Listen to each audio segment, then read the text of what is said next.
Hello, everyone. Welcome back to Wicked Scary. Two of my favorite shows are Buffy the Vampire Slayer and its spin-off Angel. I actually used to host a podcast covering the shows called the Sunnydale Review, so needless to say, I'm a huge fan of vampires and vampire lore, as are many others. I mean, the Twilight Saga was huge in its time, as were shows like Vampire Diaries and True Blood. Hell, one of the biggest movies of the past year was Sinners.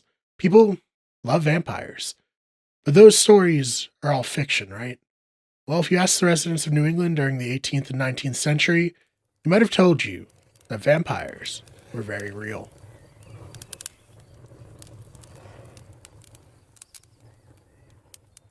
You've probably heard of tuberculosis, or as it was called back in the day, consumption. TB is a disease caused by bacteria that affects the lungs and causes coughing and bloody mucus, as well as fever and weight loss. It was called consumption because it looked like the person afflicted with the disease was being consumed as they slowly withered away and died. Now, due to better sanitation practices and antibiotics, TB isn't such a big deal anymore, though it's still around. If you take an immunosuppressant drug, you actually have to get tested for it before starting on the regimen. While there isn't data for 2024 available yet, over 1.25 million people died of it in 2023, with over 10 million cases reported. But what does this have to do with vampires, you may be asking? Well, back in the 19th century, when someone got infected with TB, it likely spread to other members of their family. As the family seemed to be having their life force drained from them, or being consumed by consumption, people began to believe that the original member of the family who died was actually feeding off of their life forces. So, what people ended up doing was exhuming the bodies of the deceased and seeing if they were decaying properly. And if not, their organs would be taken out and burned in an attempt to kill the vampire once and for all. In 1789 in Vermont, Isaac Burton married Rachel Harris. Unfortunately, Rachel contracted TB and died in 1790 at the age of 21. Burton would marry Helda Powell in 1791, but she soon became sick as well. The blame was placed on Rachel, as it was believed that she was draining Huldah of her life force from beyond the grave. So her grave was exhumed, and this is from the Vermonter and William Alexander's piece titled The Manchester, Vermont Vampire Panic. Quote, as Helda Burton's health rapidly declined, a grim consensus emerged amongst the Manchester community. Rachel Harris Burton had returned from the dead as a vampire, intent on stealing away Hulda's life force. In the winter of 1793, an ominous procession wound its way to the Meads Mill Cemetery where Rachel lay buried. Led by Timothy Mead, the village solemn faced magistrate, the party unearthed Rachel's coffin beneath the icy ground.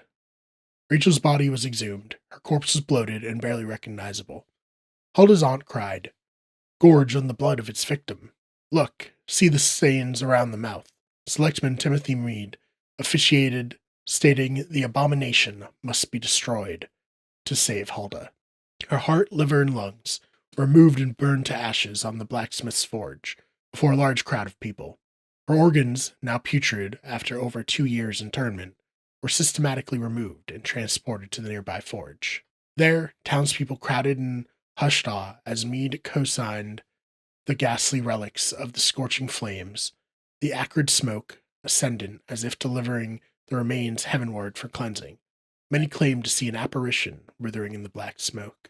Fortunately, this did not save Helda, because she had TB and wasn't actually being drained by a vampire, and she passed away later that year. One of the most famous cases of accused vampirism was that of Mercy Brown. Mercy Brown lived in Rhode Island. Her mother, Mary Brown, passed away in 1883 of a mysterious illness. She was followed by Mercy's sister, Mary Olive Brown, who also died of an illness in January 1892. Mercy Brown died of tuberculosis at age 19.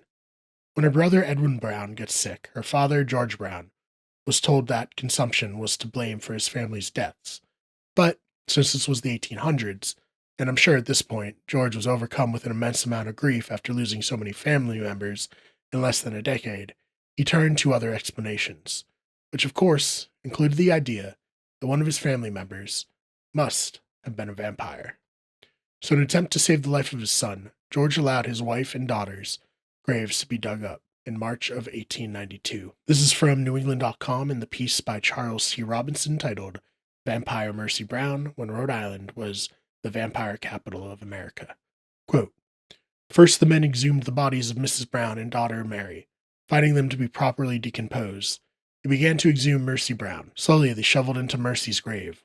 When they reached the corpse, they suddenly stepped back in terror.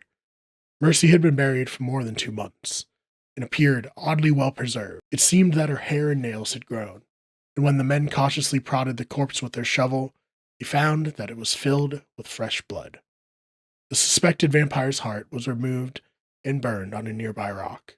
The ashes were added to young Edwin's medicine. Still, the boy died less than 2 months later." Now, Robinson makes the point in his article that, of course, her body was going to be well preserved. She died in the middle of winter and was only in the ground for 2 months from January to March. Also, George never died of tuberculosis, so I wonder why no one ever believed that he could have been a vampire.